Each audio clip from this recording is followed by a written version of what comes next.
www.attableek.com, the reviver of Iman. ونؤمن به ونتوكل عليه ونعوذ بالله من شرور أنفسنا ومن سيئات أعمالنا من يهده الله فلا مضل له ومن يضلله فلا هادي له نشهد أن لا إله إلا الله وحده لا شريك له ونشهد أن سيدنا ومولانا محمدا عبده ورسوله أما بعد فأعوذ بالله من الشيطان الرجيم بسم الله الرحمن الرحيم قد من الله على المؤمنين إذ بعث فيهم رسولا من أنفسهم يتلو عليهم آياته ويزكيهم ويعلمهم الكتاب والحكمة وإن كانوا من قبل لفي ضلال مبين قال الله تعالى وأما بنعمة ربك فحدث صدق الله العظيم. بزرگوں بھائیو دوستو عزیزو، میں بہت لمبے سفر سے آ رہا ہوں. کینیڈا 3-4 دن کا ایک بہت بڑا پروگرام سیمینار ہو رہا تھا، اس میں جانا ہوا تھا. واپسی میں ہمارے 1-2 ملنے والے ہیں جو بہت شدید بیمار ہیں. میں نے سوچا راستے میں ہیں عیادت کر لوں. میں صرف 1 دن کے لیے ٹھہر گیا تھا. میں نے سوچا تھا صاحب کہ وہاں آرام کر لوں گا، لیکن آرام میرے لیے ہوا نہیں. انہوں نے یہاں بھی طے کر دیا. تو آپ فرمائیں کہ اللہ تعالیٰ کچھ باتیں کہنے کی سننے کی توفیق عطا فرمائے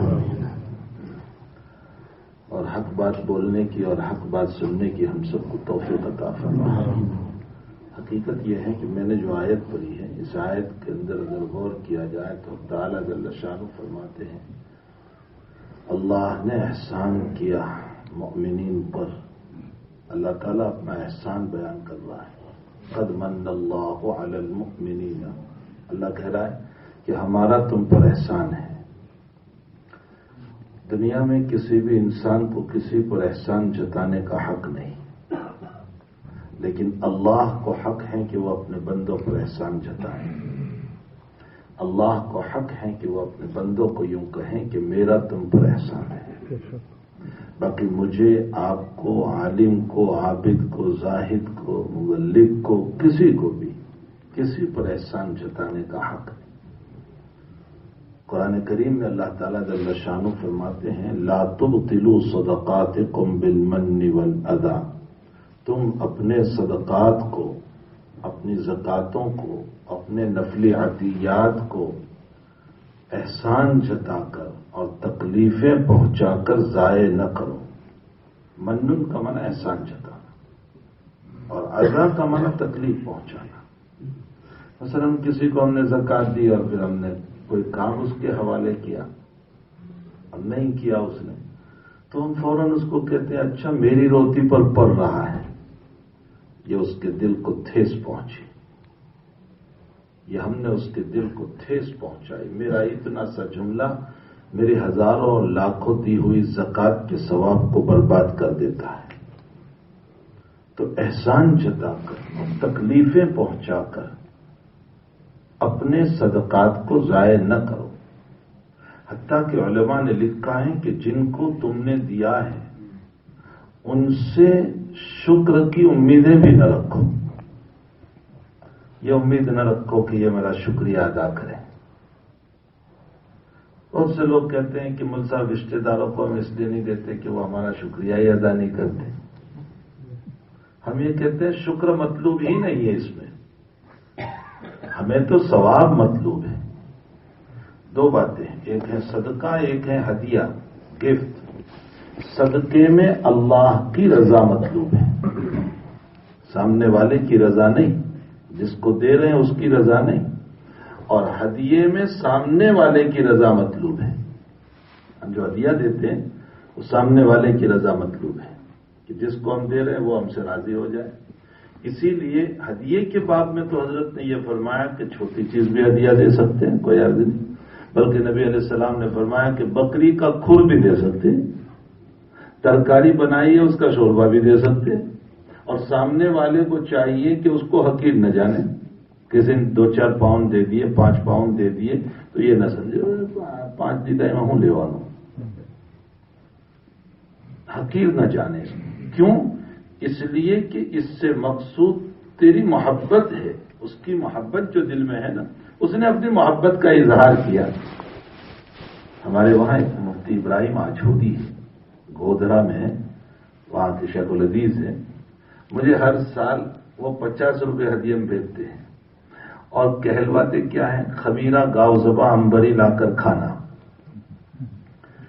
میں مطلب گودھرا بیان میں گیا گزشتہ سال تو میں مفتی صاحب سے ملا. میں نے کہا مل صاحب خمیرہ گاؤ زباں امبری 100 گرام جو ہے نا 450 روپے کا آتا ہے اور آپ 50 روپے مجھے بھیج رہے ہیں. تو کہا خمیرہ گاؤ زباں میں سارا میرا پیسہ لگے یہ ضروری تھوڑا ہے، میں نے تو میری محبت کا اظہار کیا. ہدیے میں مطلوب جو ہے وہ محبت کا اظہار ہے، اور محبت کا اظہار تھوڑے سے بھی ہوتا ہے، زیادہ سے بھی ہوتا ہے. ضروری نہیں ہے کہ آپ بہت بڑا ہدیہ دیں اس کو. اور صدقے سے مطلوب جو ہے وہ اللہ کی رضا ہے. اسی لیے صدقے کے باب میں یوں کہا گیا کہ جب اللہ کی رضا مطلوب ہے تو اللہ کی شان کے مطابق دو. لن تنالوا البر حتى تنفقوا مما تحبون. تم بھلائی کو نہیں پہنچ سکتے ہو جب تک کہ تم اپنی محبوب چیز کو اس کے راستے میں صدقہ نہ کرو. اپنی محبوب چیز، یہ نہیں کہ مسئلہ بگڑ گیا تو بگڑی ہوئی چیز دے دو. اپنی محبوب. اور جب یہ آیت اتری تو حضرت ابو طلحہ رضی اللہ تعالیٰ عنہ حضرت کی خدمت میں تشریف لائے. بخاری شریف میں ہے کہ ابو طلحہ تشریف لائے اور فرمایا یا رسول اللہ صلی اللہ علیہ وسلم اللہ تو سب سے اچھا پیارا محبوب مال مانگ رہا ہے اور میرے پاس یہ باغ ہے، بیرہا اس باغ کا نام تھا، مسجد نبوی سے بالکل قریب. اس میں اتنا میٹھا پانی تھا، اتنا میٹھا پانی تھا کہ حضرت روزانہ جاتے تھے، اس میں پانی پیتے تھے، کھجور کھاتے تھے. اور پھر آپ جانتے ہیں کہ شہر سے قریب جو زمین ہوتی ہے وہ بہت مہنگی ہوتی ہے. وہ مسجد نبوی سے قریب جگہ تھی تو پھر مسجد نبوی سے قریب وہ جگہ، پھر حضرت روزانہ تشریف لے جاتے تھے. کتنا قیمتی باغ ہوگا. لیکن جب آیت اتری تو حضرت نے فرمایا یا رسول اللہ اللہ تو محبوب مال مانگ رہا ہے اور یہی محبوب ہے، مجھے سب سے زیادہ پیارا ہے یہ، میں اسی کو اللہ کے راستے میں دے دیتا ہوں، میں اسی کو اللہ کے راستے. لیکن اس طرح کی حدیثوں کو سن کر جوش میں آ کر اپنے مکانات مت دے دینا. ہاں اعتدال، شریعت میں اعتدال بتایا گیا، موقع نہیں ہے ورنہ میں اسی مضمون کو. اعتدال ہے. ایک طرف تو یہ حال ہے، اللہ کے نبی علیہ السلام نے ابو طلحہ کو فرمایا کہ اچھی بات ہے، لیکن بجائے مجھے دینے کے، مجھے متولی بنانے کے، حضرت فرما رہے مجھے متولی نہ بناؤ، تم خود ہی اپنے غریب رشتہ داروں میں تقسیم کر دو. ایک طرف تو یہ مسئلہ ہو. دوسری طرف حضرت سعد بن ابی وقاص رضی اللہ تعالیٰ عنہ حجۃ الوداع میں بیمار ہو گئے. تو سعد بن ابی وقاص رضی اللہ تعالیٰ عنہ نے حضرت سے فرمایا، جب حضرت عیادت کے لیے پہنچے، فرمایا حضرت میری ایک بیٹی ہے اور مال میرے پاس بہت ہے، اللہ کا فضل ہے. فرمایا میرا جی چاہتا ہے کہ بیٹی کے پاس بھی بہت ہے تو میں مال کے 3 حصے کروں، ایک حصہ بیٹی کو دوں اور 2 حصہ صدقہ کر دوں، وقف کر دوں. حضرت نے فرمایا نہ. فرمایا اچھا 2 حصے میں کروں، آدھا آدھا، آدھا بیٹی کو آدھا صدقہ. فرمایا نہیں. فرمایا اچھا 3 حصے کروں، 2 حصے بیٹی کو دوں اور 1 حصہ صدقہ کروں. 1/3 گجراتی میں بولتے ہیں، 1/3 اتنا صدقہ کر دوں. تو حضرت نے فرمایا ٹھیک ہے چلو اتنا کر دو. والثلث کثیر، لیکن یہ بھی زیادہ ہے. اور پھر اس کے بعد حضرت نے فرمایا کہ تمام مال صدقہ کر کے نہ جاؤ، وقف کر کے نہ جاؤ، بلکہ اپنی اولادوں کے لیے بھی رہنے دو، اپنی اولادوں کے لیے چھوڑو. تمام مال صدقہ کر کے جائے. وَيَتَكَفَّفُونَ النَّاسِ، اور تمہاری اولاد لوگوں کے سامنے بھیک مانگتی رہے. فرمایا شریعت میں یہ پسندیدہ نہیں. اتنے بھی سخی نہ بن جاؤ گے، اپنی اولاد کے لیے کچھ نہیں رکھا تم نے، اور اتنے بخیل بھی نہ بنو کہ اللہ کے راستے میں کچھ دو ہی نہیں. اعتدال چاہیے، درمیان، نہ بہت زیادہ غلو ہو نہ بہت زیادہ نیچے ہو. اسلامی شریعت جو ہے نا وہ اتنی زبردست شریعت ہے کہ جب ہم اس کے فلسفہ پر غور کرتے ہیں تو ہمیں معلوم ہوتا ہے کہ دنیا میں اس سے بہتر شریعت کوئی نہیں ہے. اتنی جامع ترین شریعت، اتنی جامع ترین شریعت اس کے ایک ایک رکن میں، ایک ایک حکم میں بڑا فلسفہ ہے، بہت زیادہ فلسفہ ہے۔ تو بہرحال میرے بھائیوں، میں تو یہ کہہ رہا تھا کہ اللہ کو حق ہے کہ وہ بندوں پر احسان جتائیں، وہ کہیں کہ میرا احسان ہے تم پر، لیکن بندوں کو بندوں پر احسان جتانے کا حق نہیں، نہ کسی عالم کو، نہ مبلغ کو، نہ کسی کو نہیں، احسان جتانے کا حق نہیں ہے۔ حق تعالی جل شانہ۔ پھر یاد رکھو، بہت سے لوگ کہتے ہیں کہ ہم اللہ کی عبادت کرتے ہیں، ٹھیک ہے، اس کا یہ مطلب تھوڑی ہے کہ تم اللہ پر احسان جتاؤ۔ ہمارے مدرسوں میں کتاب پڑھائی جاتی ہے، اس کا نام ہے گلستان۔ یہاں تو نہیں پڑھائی جاتی اس لیے کہ پرسین یعنی سکھاتے ہیں، ہمارے ہندوستان میں پڑھائی جاتی ہے گلستان، شیخ سعدی رحمۃ اللہ علیہ کی کتاب ہے، لیکن پھوتی قسمت ہماری کہ وہ تصوف کی کتاب ہے اور اس کو فارسی سکھانے پڑھاتے ہیں۔ فارسی سکھانے کی کتاب نہیں ہے، وہ تو تصوف کی کتاب ہے۔ اور پھر عجیب و غریب مسئلہ ہے کہ وہ پڑھائی جاتی ہے عربی اول یا فارسی دوم میں، جب ابھی بچہ بالغ بھی نہیں ہوتا ہے، تو جو بچہ بالغ نہیں ہوا وہ تصوف کیا سمجھے گا؟ کہ تصوف کی حقیقت کیا ہے؟ تصوف تو کچھ اور چیز ہے۔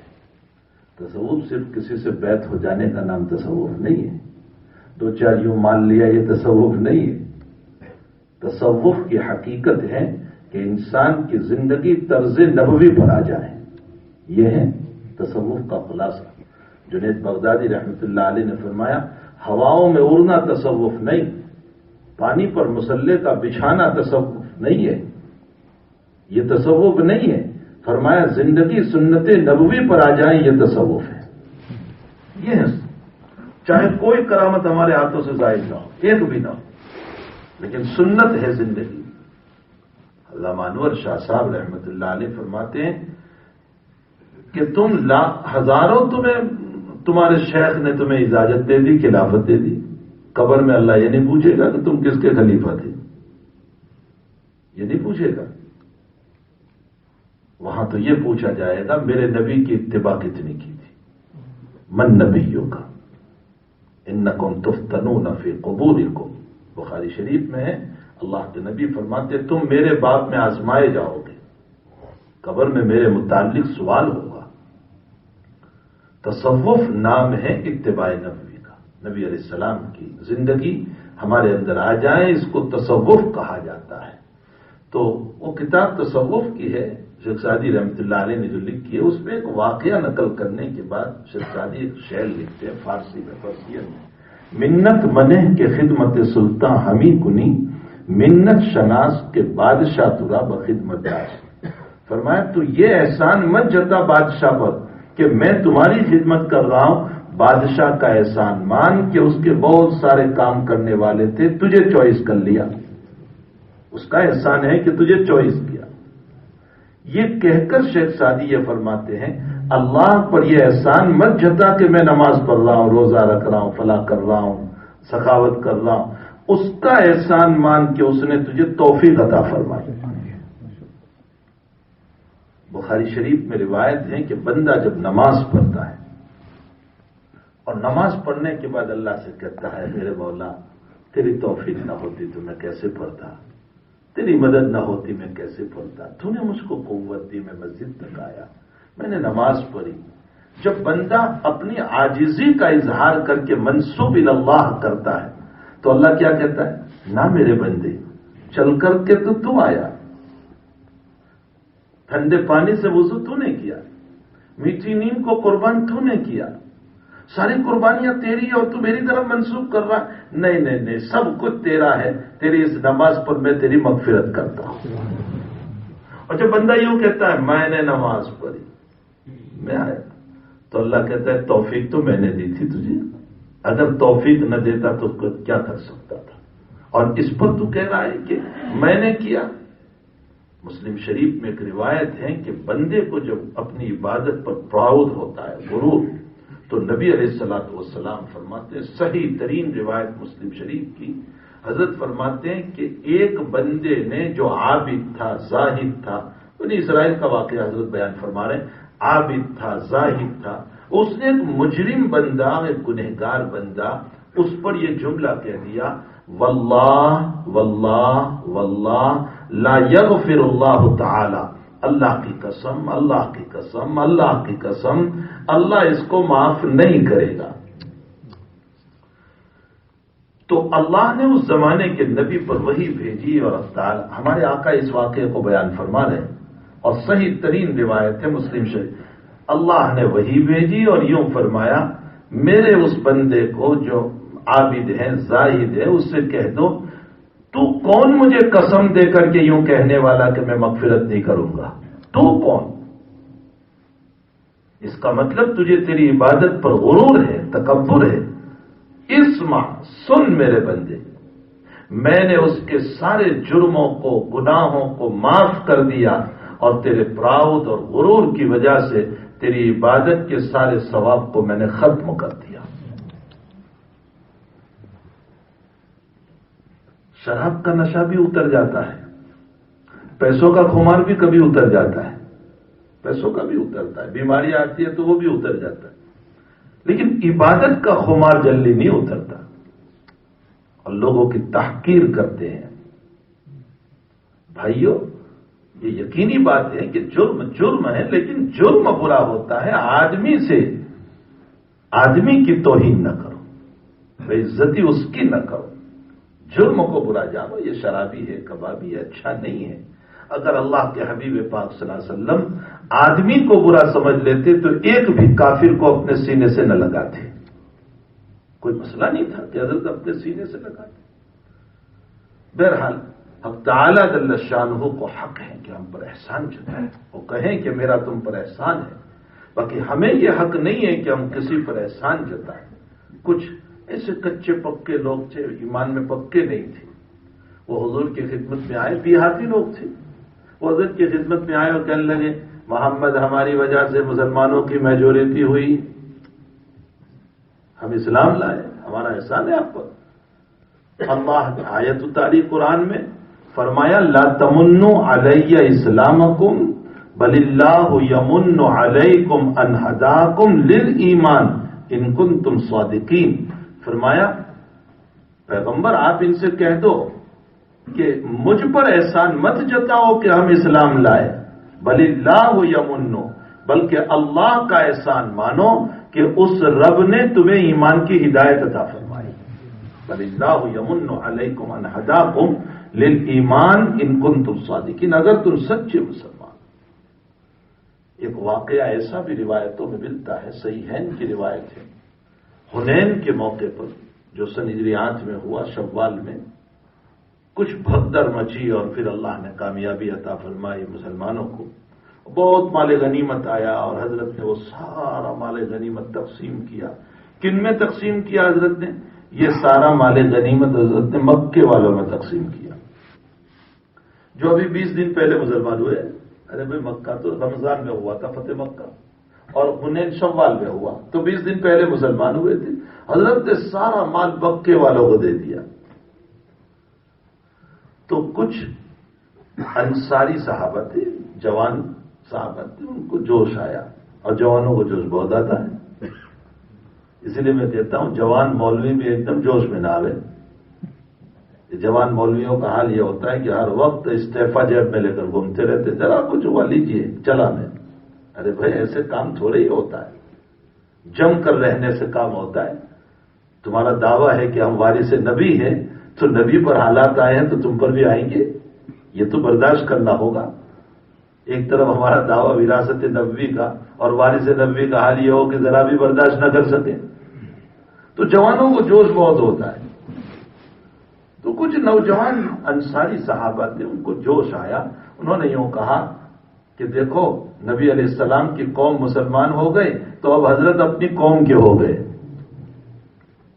سخت جملہ تھا نا؟ اتنا نہیں، بخاری شریف میں بعضوں نے تو یوں کہا ابھی ان کے خون سے ہماری تلوار تپک رہی ہے اور محمد اپنی قوم کے ہو گئے۔ حضرت کے کان پر جب یہ آواز پہنچی تو حضرت نے فرمایا سارے انصار ایک کونے میں آ جاؤ، جمع ہو جاؤ، اور کوئی مہاجر نہ آئے۔ سارے انصار کو بلایا، فرمایا تم نے میرے متعلق ایسا ایسا کہا۔ تو جو بڑے صحابہ تھے انہوں نے کہا حضرت ہم نے نہیں کہا، یہ نوجوان دو چار انہوں نے کہہ دیا، ہم نے نہیں کہا حضرت، تو اب حضرت خود ہی کہہ رہے ہیں تم مجھ پر یہ بھی احسان جتاؤ کہ محمد تجھے مکے میں پوچھنے والا کوئی نہیں تھا، ہم نے مدینے میں لا کر تمہیں عزت دی۔ کہو مجھے، تم یہ بھی مجھ پر احسان جتاؤ کہ ہم نے تم کو مدینے کی دعوت دی اور اپنا مال اور جان سب کچھ تمہارے اوپر قربان کر دیا۔ کہو مجھ سے۔ حضرت خود ہی بیان کرتے جا رہے اور انصار رو رہے اور معافی مانگ رہے، اللہ کے حبیب غلطی ہو گئی، اللہ کے حبیب غلطی ہو گئی۔ لیکن نبی علیہ السلام کا مزاج اپنے صحابہ کو تانا دینے کا تھوڑا ہی تھا نہ، حضرت تو اپنے صحابہ کو سنبھال لیتے تھے۔ اب پوری سیرت پر لیں، ادنے سے ادنا صحابی اور بڑے سے بڑا صحابی ایک ہی بات کہتا ہوگا، حضرت کو مجھ سے بڑا تعلق تھا۔ سب ایک ہی بات کہتے ہیں، حضرت کو مجھ سے بڑا تعلق تھا۔ یعنی ہر ایک کا دل نبی نے جیتا تھا۔ حضرت کا مزاج دل توڑنے والا نہیں تھا، دل جوڑنے والا تھا۔ یہ مزاج نبوی والا ہے۔ اور میرے بھائیو، دل توڑنے والا مزاج یہ شیطان والا ہے۔ نبوی مزاج پیدا کرو، دلوں کو جوڑنے والے بنو، توڑنے والے نہ بنو۔ اپنی زبان کو سانپ کی طرح ڈنکیلی نہ بناؤ، ڈنک نہ مارو، بات بات میں تانے مت دو۔ پھر ہم بولتے بھی ہنستا ہنستا انہیں ہمراہ بھی دیدوں میں، ہم بولتے بھی ہیں، ہنستے ہنستے سنا دیا ہم نے۔ تانے نہ دو، پوری زندگی حضرت سے تانا ثابت نہیں، پوری زندگی دل دکھانے والے نہ بنو۔ کسی نے تمہارا دل دکھایا ہے، تم صبر کر جاؤ، اللہ تمہیں اجر عظیم دے گا۔ اخلاق کی 3 قسمیں ہیں، خلق حسن، خلق کریم، خلق عظیم، 3 قسمیں۔ خلق حسن کس کو کہتے ہیں؟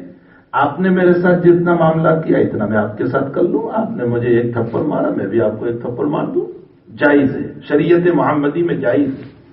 قرآن میں بیان ہے، جزاء سیئۃ سیئۃ بمثلھا، برابر کا معاملہ کر سکتے کرو۔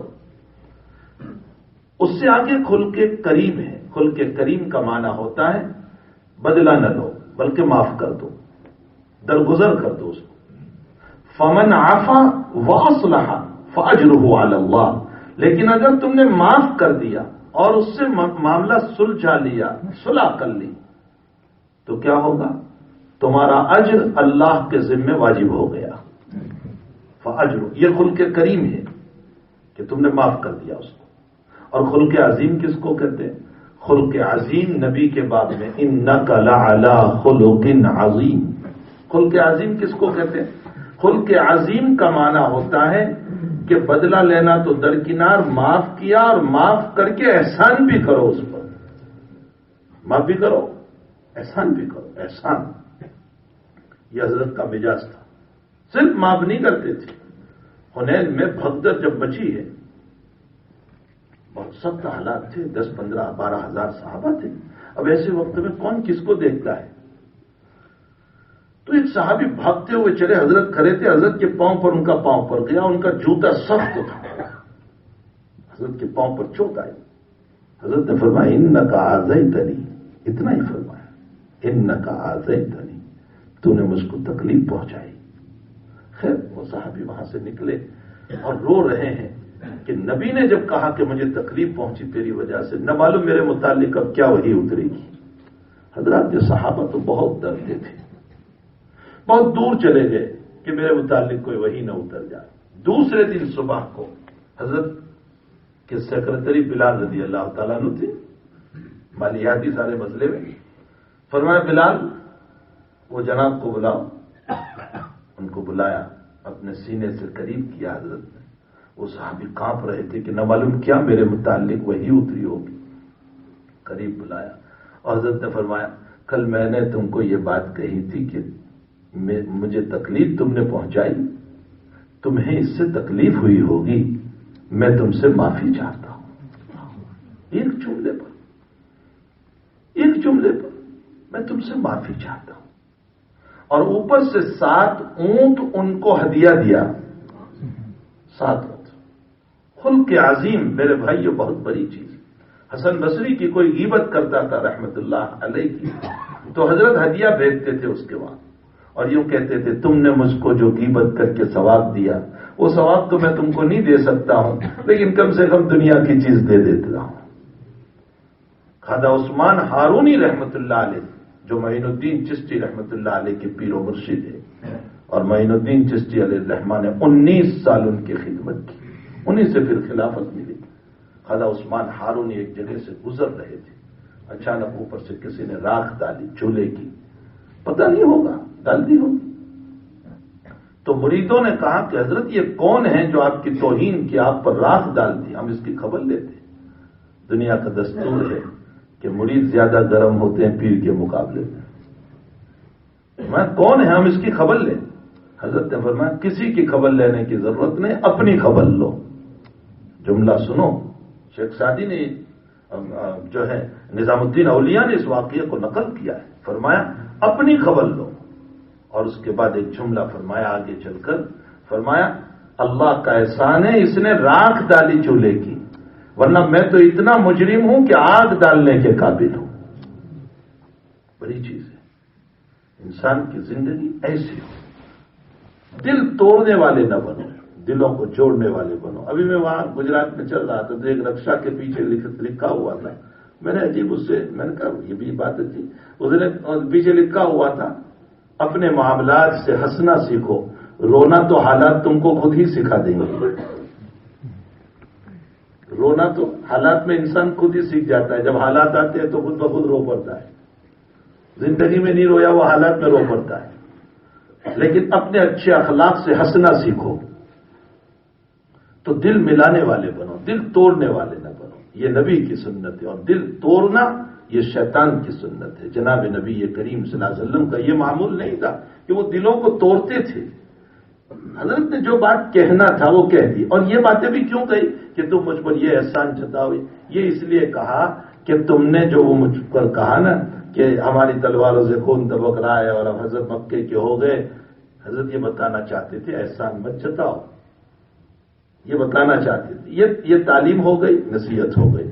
اب حضرت اپنے صحابہ کو کیسے کور کر لیتے, کیسے ان کا دل جیت لیتے.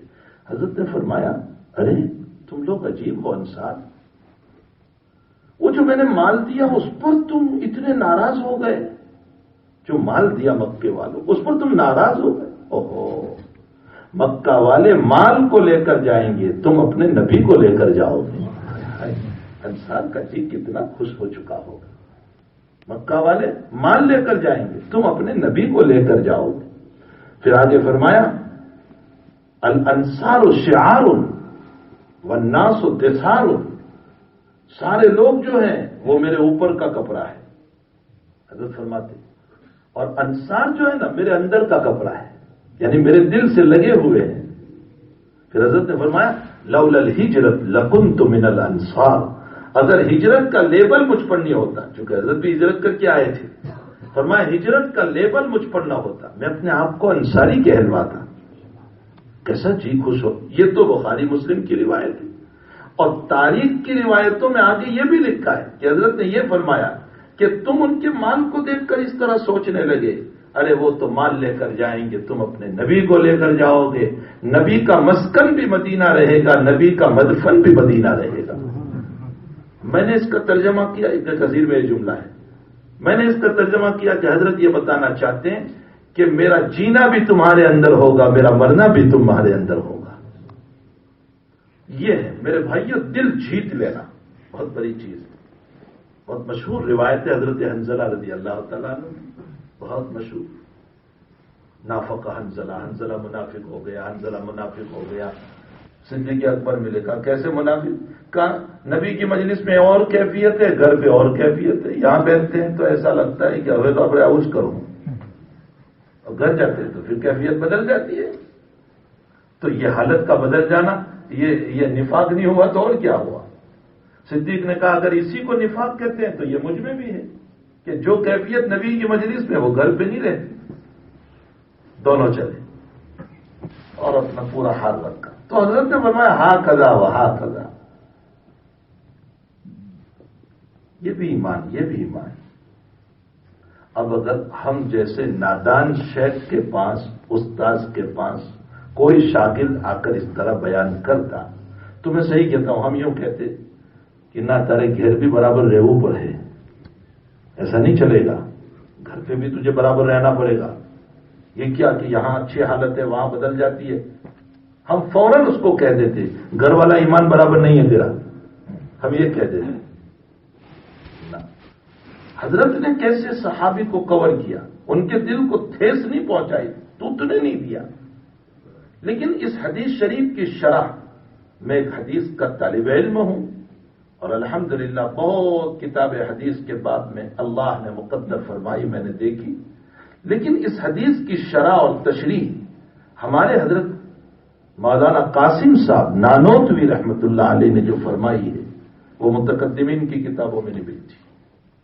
جی وہ غریب شرح، لیکن حضرت کی شرح سمجھنے سے پہلے حضرت کی ایک مثال سمجھو۔ حضرت فرماتے ہیں کہ تم نے سمندر کو دیکھا ہوگا، جب چاندنی روشنی پڑتی ہے چاند کی تو جوار بھاتا اٹھتا ہے، ارے پانی جوش مارتا ہوا کنارے آتا ہے یا نہیں، بھرتی آتی ہے ہم کہتے ہیں، جوار بھاتا اٹھتا ہے اور پانی جوش مارتا ہوا کنارے پر آتا ہے، اور جب وہ روشنی چاند کی کم ہو جاتی ہے تو پانی وہ جوار بھاتا کم ہو جاتا ہے، اندر میں چلا جاتا ہے، سکون پذیر ہو جاتا ہے۔ تو حضرت نانوتوی رحمۃ اللہ علیہ فرماتے ہیں کہ جب جوش آیا پانی کو، موجیں مارنے لگا، جوار بھاتا اٹھتا تو پانی نہیں بڑھا ہے، پانی تو اتنا ہی ہے، پانی زیادہ نہیں ہوا ہے، پانی اگر زیادہ ہوتا تو پھر یہ سکون میں پیچھے کیوں چلا گیا، پانی اتنا ہی ہے، لیکن جوش آ گیا روشنی کی وجہ سے، اور جب روشنی ختم ہو گئی چاند کی تو پانی میں سکون آ گیا، پانی کم نہیں ہوا، پانی تو اتنا ہی ہے، پہلے بھی اتنا ہی اب بھی اتنا ہی، پہلے جوش آیا اب سکون ہو گیا۔ فرمایا جب یہ مثال سمجھ میں آ گئی تو اس حدیث شریف کو سمجھو۔ حضرت کی خدمت میں جا کر کے یوں کہ حضرت آپ کی مجلس میں جو کیفیت ہوتی ہے گھر پہ جانے کے بعد نہیں رہتی، اس کا مطلب منافق ہو گئے، ایمان نہیں رہا۔ تو حضرت نے فرمایا ہاں کدا وہاں کدا، ارے یہ بھی ایمان ہے جو میری مجلس میں ہے پورے پورا، اور وہ بھی ایمان ہے پورے پورا جو اپنے گھر پر ہوتے ہیں، لیکن میری مجلس میں جو ہے وہ میری روشنی پڑتی ہے جس کی بنیاد پر تمہارے ایمان میں جوش آ جاتا ہے، گھر پہ جانے کے بعد وہ ایمان سکون پذیر ہو جاتا ہے۔ ایمان یہاں بھی کامل ہے، ایمان مکان پر بھی کامل ہے۔ کیسے سنبھال لیا؟ ایمان میں نقص نہیں آیا، اور بھلا وہ بشر ہی کیا، وہ انسان کیا جو بیوی بچوں کے تقاضوں میں نہ ہو؟ یہ ہو ہی نہیں سکتا کہ انسان گھر پہ جانے کے بعد تھوڑی سی کیفیت نہ بدلے۔ اس کا مطلب ایمان کوئی ناقص تھوڑے ہی ہو گیا، وہ بھی عین ایمان ہے۔ تو بہرحال حضور پاک صلی اللہ علیہ وسلم کا مزاج تھا اپنے امتیوں کو سنبھالنا، دل جوڑ دیا کرتے تھے۔ اللہ تعالیٰ ہمیں دل جوڑنے والے بنائے۔ تو قد من اللہ علی المؤمنین اذ بعث فیہم، اللہ کہتا ہے میرا احسان ہے مسلمانوں پر کہ میں نے ایک پیغمبر بھیجا جو تمہارے ہی اندر سے، تمہارے اندر سے ہونے کا مطلب کیا ہے؟ تمہارے جیسا انسان ہے وہ، تم کھاتے ہو وہ بھی کھا رہے ہو، تم پی رہے ہو وہ بھی پی رہے ہو، تمہاری طرح ہے۔ اگر میں فرشتے کو نبی بنا کر بھیجتا تو تم کیسے حاصل کرتے؟ اس لیے کہ وہ کھاتے نہیں، وہ پیتے نہیں، وہ شہوت نہیں، کسی چیز کی ان کو ضرورت ہے ہی نہیں، تو تمہارے اندر سے بھی۔ اور یہی بات مکہ والوں کے سمجھ میں نہیں آ رہی تھی، تو مکے والے نے یوں کہہ دیا یہ کیسا نبی ہے جو بازار میں بھی جاتا ہے، یمشی فی الاسواق، یہ نبی تو بازار میں بھی جاتا ہے، بیوی سے بھی ملتا ہے۔ فرمایا میرا احسان ہے کہ میں نے تم کو نبی دیا، اذ بعث فیہم رسولا من انفسہم، تمہارے اندر سے، یتلو، اس نبی کے 4 کام، یتلو علیہم آیاتی، پہلا کام یہ نبی قرآن کی آیتوں کی تلاوت کرتا ہے، تمہیں تلاوت سکھائی۔ اگر نبی تلاوت نہ سکھاتے تو ہمیں پڑھتے نہ آتا، اللہ کے نبی نے ہمیں پڑھتے سکھایا۔ یتلو علیہم آیاتی، نبی کا دوسرا کام وَيُزَكِّيهِمْ، دلوں کو صاف کرتا ہے، اس کی تعلیمات سے دل صاف ہوتے ہیں اور دل اللہ سے ملتے ہیں۔ شاہ ولی اللہ صاحب رحمت اللہ علیہ نے لکھا ہے کہ اللہ کی تجلی عرش پر اتری، عرش معظم بنا، اللہ کی تجلی کعبہ پہ اتری، کعبہ معظم بنا۔ بہت پیاری بات لکھی ہے، میں نے ابھی نقل کی اس بات کو۔ اے لوگوں، تم اپنے دل کو صاف ستھرا بنا لو، گناہوں سے پاک کر لو، اللہ تمہارے دل کو بھی اپنا عرش بنا دے گا، اس پر اپنی تجلی اتارے گا۔ وَيُزَكِّيهِ، وہ دلوں کو صاف کرتا ہے۔ ان کی تعلیمات، ابھی جو امام صاحب نے آیات تلاوت کی تھی نا قرآن کی، اس میں یہی باتیں تھی۔